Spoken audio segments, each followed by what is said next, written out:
Welcome, everyone, to another episode of the podcast, Smart Man, Smarter Woman, a podcast for entrepreneurs by entrepreneurs. And thank you very much for giving us a listen today. I am Steve Lotz. And I am Juliet Aurora. And we are your co-hosts. And before we get started with today's episode, let's hear a couple of words from my wonderful co-host, that smarter woman herself, Juliet. How are you doing today, Juliet? What's new and exciting over there? I am excellent, thank you. I was reminded this morning while I was out for my walk, and it was a brisk, cold, windy walk, why I need to retire in the Caribbean somewhere so that my morning walks are on the beach, my feet are in the sand, and I have some sun. So I'm planning my retirement is what I'm doing today. Awesome. Well, I must say, I certainly would not argue with being retired in the Caribbean or anywhere near a beach that you can actually walk on in January and February. That would be sort of a novel idea for ourselves since we live here in the wonderful Great White North of Canada. So that would be awesome. So thank you for that. So let's bring today's guest into the show, who is an entrepreneur himself. And so I'm really excited to get into our discussion. His name is Dylan Ogline, and he comes to us today all the way from sunny Florida, Orlando. At least I presume it's sunny. I'm sure Dylan will let us know if it's not. And why don't we start off a little bit, Dylan? Anyway, welcome to the show. Absolutely, Steve. Thanks for having me here. And maybe let's just start off, if you could tell us a little bit about your own entrepreneurial journey, how you got to where you are today, and what you do and how you help people. Sure. So I will start off by saying it is a little cloudy here in Florida, but it's like 70 degrees. So I can't complain. I did live in Orlando, and it's like the quickest I could get to the beach is like in an hour. So I don't take my morning walk on the beach, but in the middle of winter for you guys up there, it's not that bad here. So yeah, my entrepreneurial journey, that's weird thinking of it that way, but I'll try to keep this short. So I started my first business when I was 14. I'm 31 now, so I have 17 years of experience, which makes me feel kind of slightly old when I say it that way. But yeah, started my first business selling cell phones when I was 14, selling them on eBay. I somehow ended up with a wholesaler's license in Europe somehow. So I applied for it and they somehow approved me. So I was working with this wholesaler. I could get cell phones, ship them to the United States and flip them and make like $50 to $100 each. That lasted for about a year until my merchant account got shut down because they found out I was under the age of 18 and that was not allowed. So I couldn't accept payments anymore. So that put an end to that. But when I started, this was 2003, 2004, around that time. This was the infancy of things like Google AdWords. I don't even know if it was called what it was called at the time, but like Google Ads at the time was just rocking the world. It was completely game changing. I was also, I built my first website at that time. And so I got into, kind of tech at the right time, but it wasn't all, puppies and sunshine. So after that business got shut down, I had dropped out of high school and spent the next 12 years bouncing around chasing the shiniest object that I could possibly find, not getting really anywhere. And then finally, towards the end of 2016, I had a conversation with a long-term mentor of mine and just scrapped everything except for my digital agency work, building websites, building logos, things like that. And then I slimmed down and scrapped all my offerings. So I was just doing digital marketing management, or in English, I was just managing my clients' Facebook, Google ads, things like that. At the time, I was maybe making $50,000 a year. My goal was six figures. I wanted to get to six figures so bad. And 2017 hit multiple six figures. And then 2018 finally hit seven figures. So yeah, now once I hit the kind of the financial goals, I've shifted over the past 2 years or so to helping other people start their own businesses. I still have my agency, but now I have a training program where I teach people how to start their own digital marketing agency. And it's definitely a shift for me, but it's much more fulfilling. So did I do that in like under 90 seconds? I think I tried to speed it up. I actually wasn't timing you, but you weren't timing me. I thought I saw you had the stopwatch there. So my bad. No, I don't think it was under 90 seconds, but oh, really? But it was all good. And I do always love it when, we're chatting with a guest who is from a little sunnier climate than we have. And they always have to share the damn temperature. Yeah. And we never ask. We never said. I mean, I know I could. I'm pretty sure you did. Are you sure you didn't ask for it?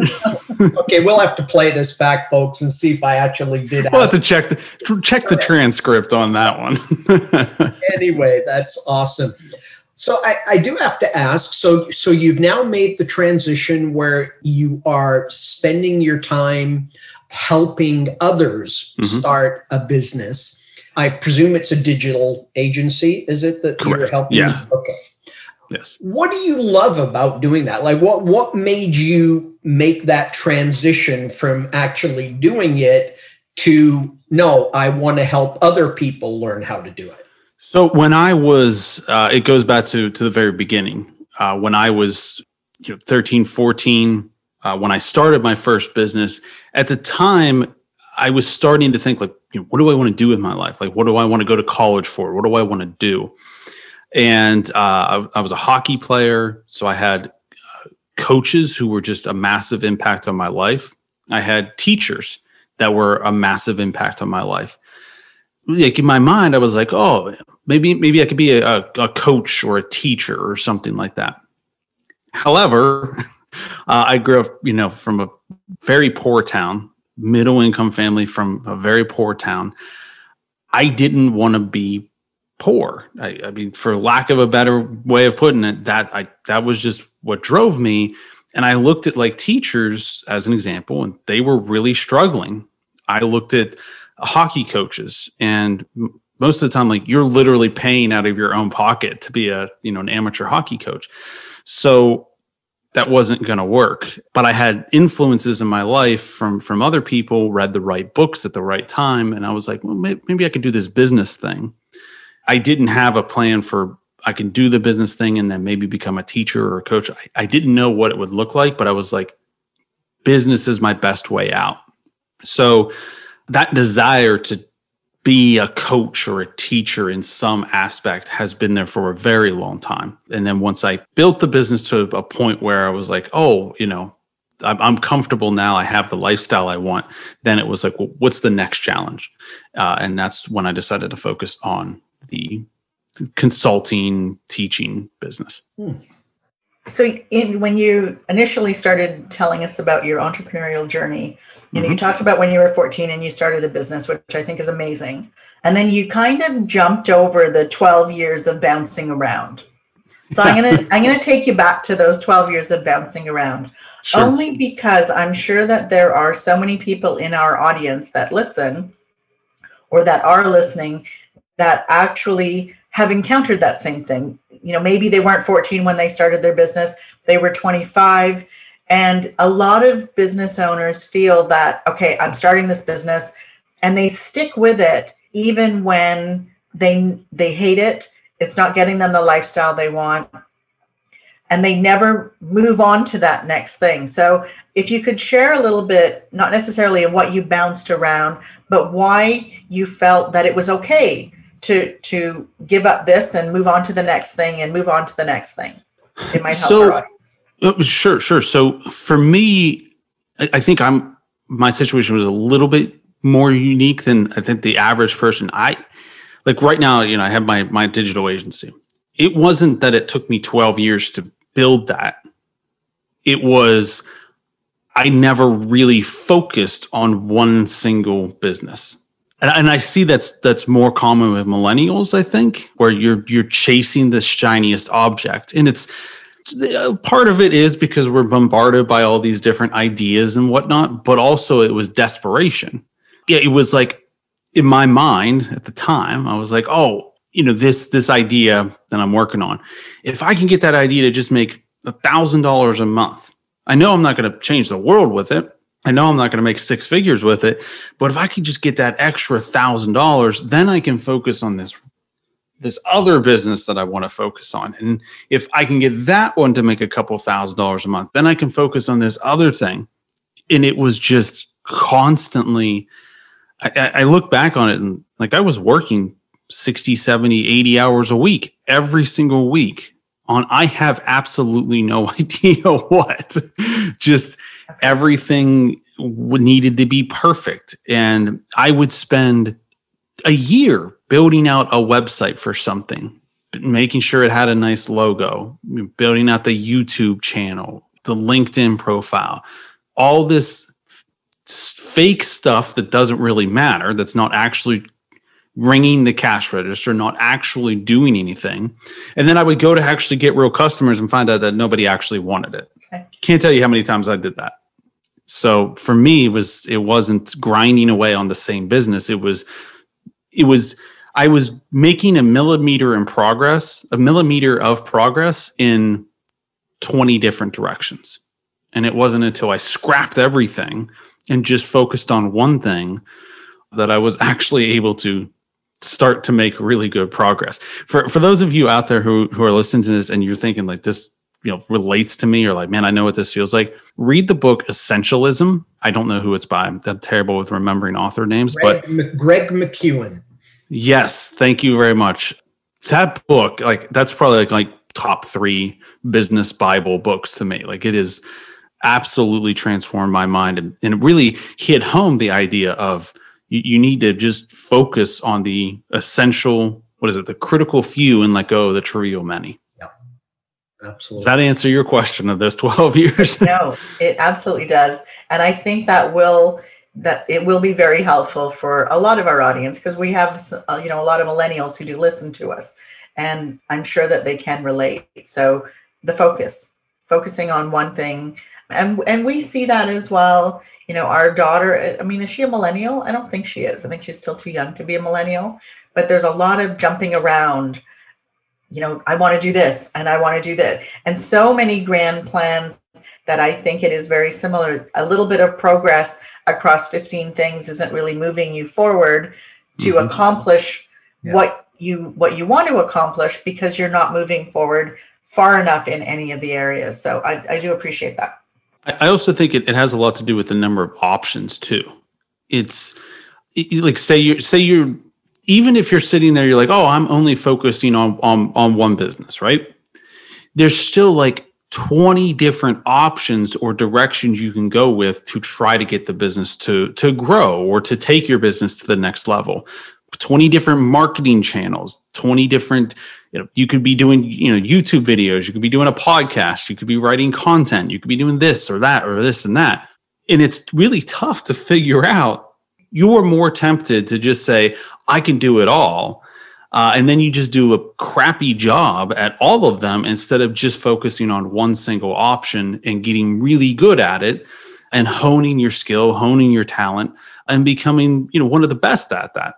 And I think it's just, most of it is just, there's so many options available, it's a good thing, but it's a catch-22, as they say, Definitely. There's advantages, but there's a lot of disadvantages as well. Yeah. Well, I know when Steve first started his first business and he built a website, there was, he was probably one of the first music stores that had a website where you were selling online. Whereas now there is, that's just, okay, you're opening a retail store. Well, you need an online presence. So you also have to try and market that across all these channels. And when Steve, when you had your store, I don't think you had any of those channels. It was basically, Google AdWords were pretty much it. I don't think there were all these other options for business owners to sift through. Mm-hmm. Yeah, no, absolutely. And I think the one comment I would make also is that I don't believe that situation or that mindset is unique to millennials. I think what it is unique to is there's an entrepreneurial spirit in some of us that is not in all of us. We will continue with our conversation right after this message from a friend of the show. AIS Solutions is an award-winning cloud accounting firm serving small business all across Canada. If you want to migrate to a powerful and effective paperless accounting system and get your financials wherever you are, whenever you want them, then contact AIS Solutions team of trained professionals today at www.aissolutions.ca. And now, back to our conversation. And that's why not everybody is an entrepreneur, nor do they want to be an entrepreneur. And that's perfectly fine. But I think those of us that do have that little entrepreneurial spirit in the back of our head, and it could be probably described differently than lunacy. Spirit. There's probably lots of other words that would match it as well. But we're always seeking, we're always trying to find something. Sometimes we're motivated by money. Sometimes we're motivated by passion. Sometimes we're always looking at, shiny ball syndrome. I am absolutely guilty. I still suffer from it. So full disclosure, I'm not sure you grow out of it. I still see things and I go, geez, I think we could do something with that. And now as I'm older and I like to think a little wiser, I do catch myself a little better than I used to. So I do put the reins on a little easier, but I still see them and I still am drawn to that shiny ball. So I think, Dylan, at a very young age, you obviously demonstrated you had an entrepreneurial spirit. And so I would perhaps suggest that when you were going through the wilderness for those 12 years or whatever, you were just being an entrepreneur. You were trying to figure stuff out. And I also think most entrepreneurs that I meet, they're not afraid to work. So it's almost this, you're like, but I'm working hard. So like this, of course it's going to work because I'm putting in the work. So you're tempted to think that I can make this business grow, or I can make these 10 businesses grow with just brute force. And there's a lot to be said about how important that work ethic and commitment and all of that is. But for me, what I learned was that it had to do with you never get good at anything. You're just okay at a lot of times you're subpar at a lot of things. Whereas the best way to move the needle, to actually make money, to grow your business and to grow your passion is to get really good at something. And you can't get really good at a lot of things. It's better to be a master at just one or two critical things. And that makes it a lot easier to move the needle in the right direction. Great advice. Yeah, no, that is great advice, and something I think that some people never learn. Some people learn at a younger age, some at an older age, but that is absolutely the truth. What is it? What's that saying? Master of none? That you guys know? Or we talk about the jack of all trades, master of none. Master of none. Yes. That's right, and that absolutely that's bad. applies. Thank you for rescuing me on that one, Dylan. I was in the wilderness myself there for a few seconds. You need somebody to steer you in the right direction there. So can you tell us that when you decided to focus on the digital agency side, out of all the businesses that you were trying to run and trying to get off the ground, what made you decide that out of the 5 or 10 businesses projects that you were pursuing, that was the one that you needed to follow and drop all the others? It's a very good question. So the advice I got so as I mentioned, I had a conversation with a long-term mentor. And basically he's like, well, what do you want? What are you doing this for? What are you in business for? And I was like, I mean, I've talked to you before. I don't want to be poor. Like I've described this before. Like I just want to be able to turn the heat on whenever I'm cold. Because I grew up in Western Pennsylvania, an old house, very little heat and very little insulation. So like I remember freezing during those winters. I was like, I don't want to do that. I don't want a Ferrari. I just want to be able to turn the heat on. Right. So it's like I want to be able to, turn the heat on whenever I want, have a little bit of financial freedom. And also lifestyle was incredibly important to me as well. So I was influenced by Tim Ferriss, The 4-Hour Workweek. Highly recommend that book to everybody. But I didn't want to work 1,000 hours, a week. I actually wanted to have a life. I wanted to do things that I was passionate about, maybe outside of work. I wanted to travel and things like that. So for me, it was like, that's what I'm doing this for. And he's like, okay. I was like, well, you definitely need to focus. But he said to me, and this isn't very good, like it doesn't sound good, but he says, you need to stop trying to build an airline and instead drill for oil. The lesson was you need to focus on a high margin business, something where if you end up being, so he's like, your goal is 6 figures, right? So you want to aim for a business where if you just end up being okay at it, in this example, the drilling for oil, like you don't have to be the best in the world at drilling for oil, but you could probably make a lot of money in that industry if you're just okay at it. Like the airline industry, the best in the world get into that business and they still get slaughtered and they lose money. So it's like, you're probably not going to be the best in the world at anything. So you want to aim for something where you can hit your financial goal and your lifestyle goal. And if you're just okay, you can still hit those things. So again, in English, what the lesson was, focus on a high profit margin business. So I looked at the things that all these different projects and things that I was working on, and the one that I could maintain the lifestyle that I wanted or get the lifestyle that I wanted and was high profit margin was digital marketing management services. We charge our clients 10% of whatever we manage.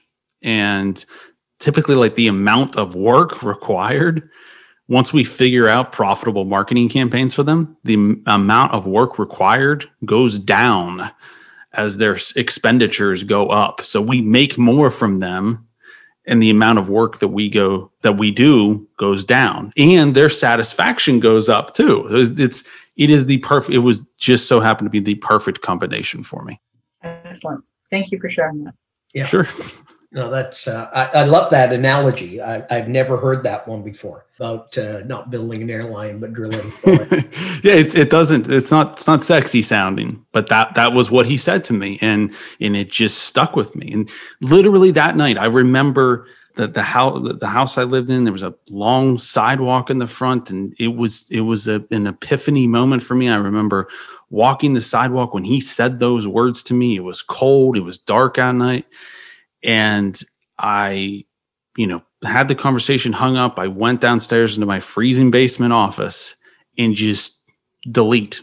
I'd grab the folder, delete it. I had reached the point of just exhaustion, not physical, but mentally. I was so exhausted. I had put in all these years and got nowhere. So it was very easy for me to quit cold turkey and just ruthlessly focus on one single thing. That's great. You've mentioned the mentor a couple of times in the short time we've been together. How important do you think it is for an entrepreneur to seek out a mentor? This is a fantastic question. It is mission critical. The feedback that I get from a lot of people, though, is like, well, I don't know anybody. That's okay. Your mentors don't need to be people that you've ever actually met. Now, if you have somebody, if you're lucky enough, then you have somebody in your personal life, maybe a family member or a friend or something who can mentor you. That is awesome. Like, that's fantastic. But if you don't, that is 100% okay. You can read books. I know listeners can't see me, but I'm surrounded by a bookshelf. I read a lot. The person also doesn't even need to be alive. Abraham Lincoln, Benjamin Franklin, FDR. These are people, I know I just named presidents, of course, or no, I guess Franklin's not, but I named political figures, but those people are mentors of mine. I've read books, I've read teachings from them, from those people.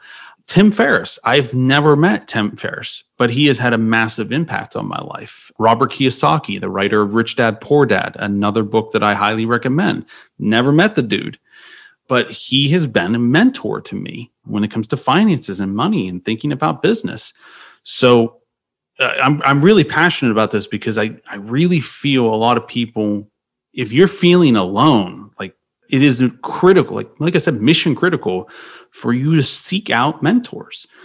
And one other thing I would mention is try to keep it condensed. You don't want, especially because there's so many options out there. There's so many podcasts to listen to. There's so many books to read. You can feel like you're going in so many different directions.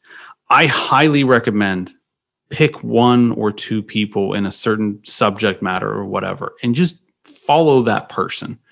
You know, if they're big, if they're successful, their advice is probably pretty good. Is it perfect? Absolutely not. But there is no such thing as perfection. Yeah, it's better to take action, and I think just follow one or two people is a good idea. No, I think that's great advice. What I always say to people is keep seeking the mentor till you simply find the one that resonates with you, right? Because most of these successful, whether they're a business coach, a mentor, whatever they are, teachers, they say very similar things, but in slightly different ways. And sometimes you have to hear the message 3 or 4 times, and then the 5th time you hear it slightly differently from someone else, and you finally get it, right? And the light bulb goes off. I mean, I know Juliet and I are huge believers in business coaches and mentors, and we think everybody should have one mastermind group.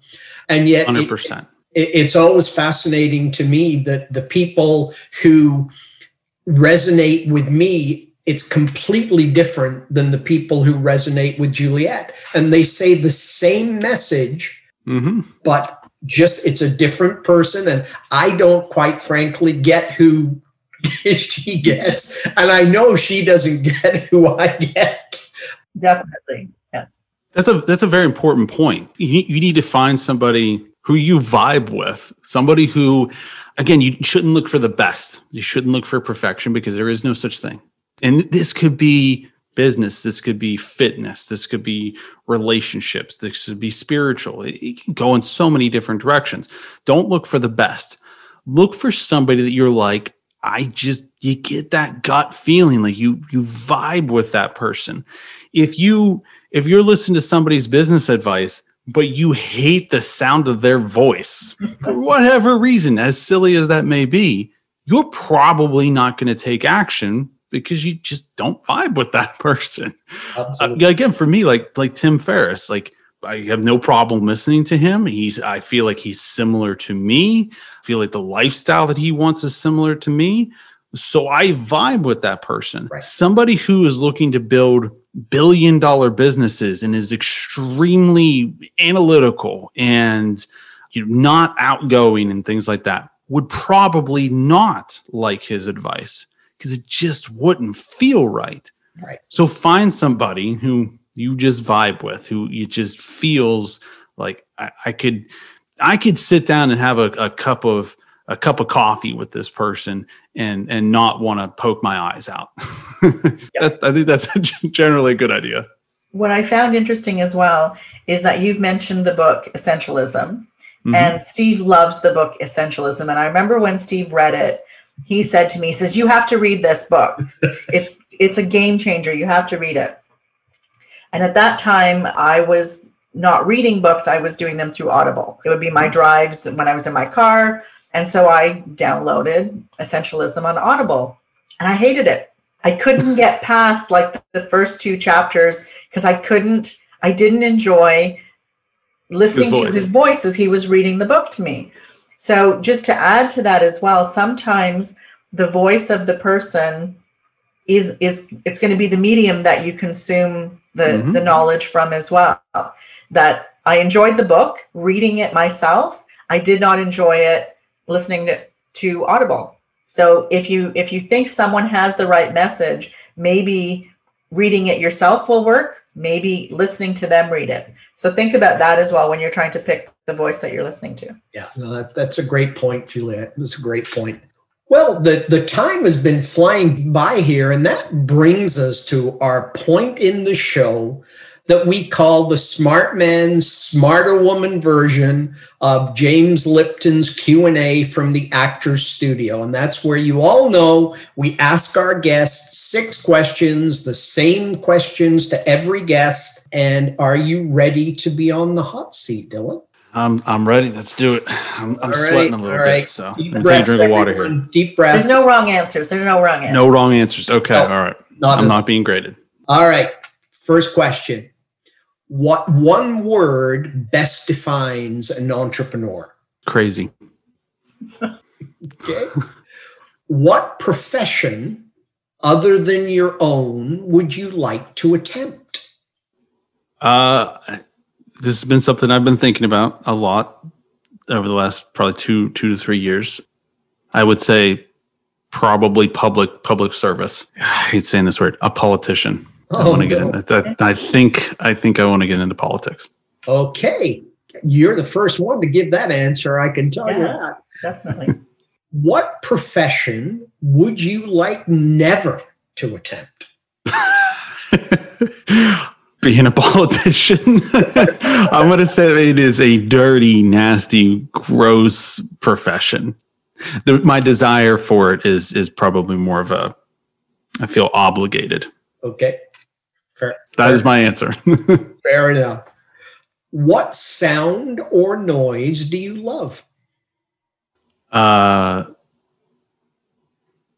sound of my dog snoring. Okay. What kind of dog do you have? We have 2. We have a lab boxer mix and a beagle, and they both snore. But the lab, I mean, she's just like full on. She's a trucker. Like she just full on lets the snoring go, and it's just. She typically sleeps with me. She's my girl, and she typically sleeps with me. So. We're very much dog people. So as soon as you mentioned dog, I knew Juliet would throw this whole thing right off track.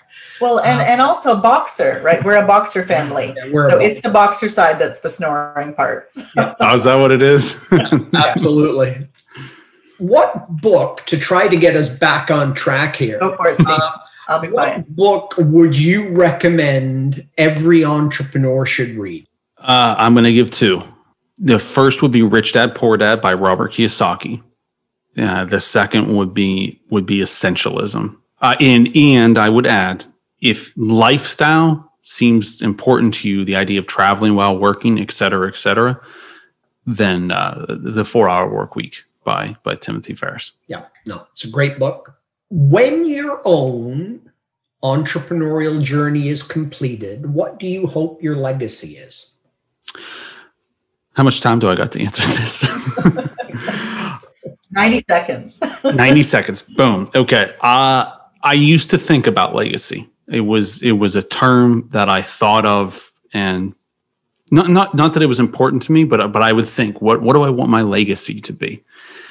And then I heard somebody say, basically, I came to the realization that 200 years from now, we're all going to be dust, and even if we change the world, nobody's going to remember us 200 years from now.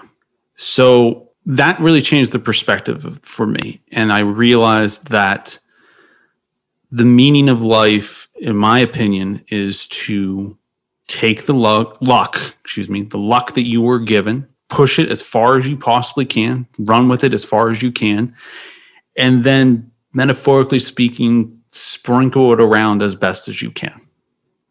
Try to, give more than what you took. And if that's giving to charity, if that's teaching, that's coaching, that's leaving a large inheritance to your children, whatever, I really think that is the meaning of life. So I don't necessarily think about legacy anymore. I think about how can I make the greatest impact I can to simply make the lives of others better. Whatever that is. Yeah. And if nobody remembers me 100 years from now, because nobody will, that's okay. What matters is making the lives of other people better. Awesome. That is my answer. Yep. No, it's a great answer. And before we start winding down, for those listeners in the audience that would like to connect with you, what is the best way for them to do that, Dylan? Sure. My website, which is dylanoogline.com, or you can find me on the Facebooks, the Instagrams, or the LinkedIn's at Dylan Oogline. Perfect. And we will have links to your website and all your social channels in the show notes when we publish the episode.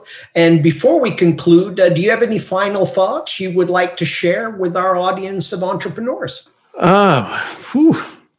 No, I think we had a great conversation, and we really hit home on a lot of stuff.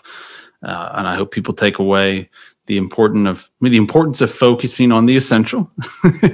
Focus on the essential, and recognize that mentorship of some capacity is extremely important. I think if folks took away those two golden nuggets, I think it was a positive episode. So absolutely. And what about you, Juliet? Pretty much the same as Dylan. I think that there were so many things that came out of the conversation. Really enjoyed having you on the show. So thank you very much for joining us today, Dylan. Absolutely. Thanks so much for having me, guys. Yeah, that was great, Dylan. Thank you. And that brings us to this episode's words of wisdom. And so for this episode, I selected a quote from one of my mentors who I have never met and is not alive, but has been a great mentor to me, and that's Zig Ziglar. And so the words of wisdom are: lack of direction, not lack of time, is the problem. We all have the same 24 hours in a day. So I thought that was incredible. I absolutely love that quote. Fairly appropriate for today's episode. So anyway, in closing, again, thank you, Dylan. Thank you to my awesome co-host, Juliet. But most importantly, thank you to you, our audience, for tuning in and giving us a listen. We sincerely hope you found some value. And if you did, please feel free to subscribe to the podcast. We will not complain about it at all. You can find us in all of the regular places. Also, the website is smartmansmarterwoman.com. So thank you. Until next time, take good care of yourself and those that you love. And bye for now.